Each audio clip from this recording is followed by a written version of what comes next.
Join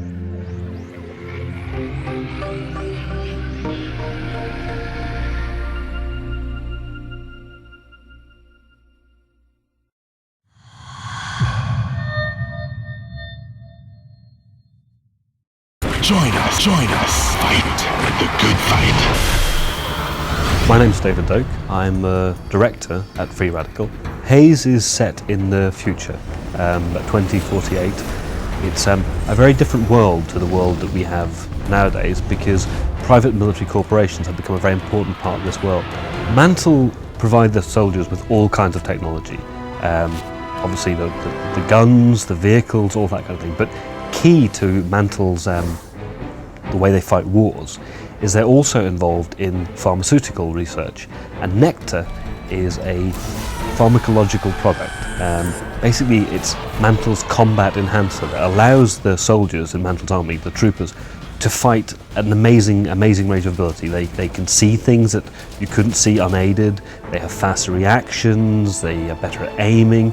Really it's the kind of like, it's the pep pill for the modern army. Haze has full 4-player co-op throughout the campaign story, and then for more traditional multiplayer stuff we'll be offering deathmatch, and also we're very excited about a number of assault-based kind of mini objective multiplayer maps which support the greater fiction, so you have like kind of little conflicts, troopers versus rebels outside of the main story arc, so it just builds the world for you. And in the game Haze, you play a character called Shane Carpenter. And Shane is a soldier in Mantle's army. So he goes into this war, he's very excited about it, he wants to do the right thing, fighting for Mantle, and things change dramatically over that time. As events unfold in Haze, Shane Carpenter and the player will gradually realise that they're being controlled.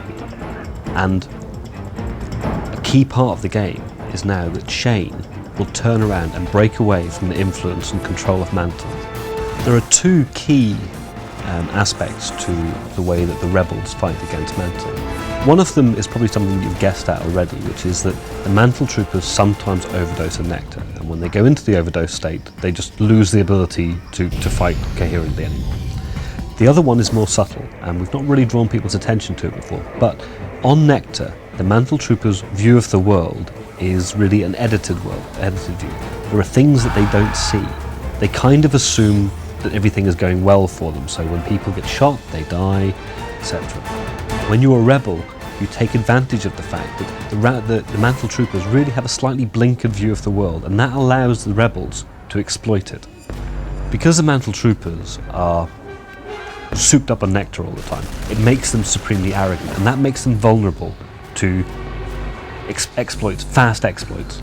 So a thing you can do on the rebel side is we call it the weapon steal. The cool thing about the rebel weapon steal is that really what you're doing is just saying, I like your gun, I'm going to take it off you. And what it is, it's playing on the arrogance of Mantle. The last thing he expects you to do is to punch him in the face, take his gun. And that's going to really freak people out in multiplayer. The rebel play dead ability, it's essentially play possum. The Mantle troopers are always thinking that they're winning, always thinking that they've killed the rebels. If you're nearly dead, suddenly you're allowed to play dead. And that means that they'll ignore you as a target and you can jump up and outflank them, surprise them. The really cool thing about being on the rebel side is that you now have to work on your wits and your knowledge of ways to exploit Nectar against the troopers. So it's no longer, I'll just press this button and I get these abilities. It's looking for ways which you can make the troopers go wrong, or ways that you can get the jump on them because they're taking Nectar. And with Haze, we want to be creating really the shooter that people think of when they think of PS3.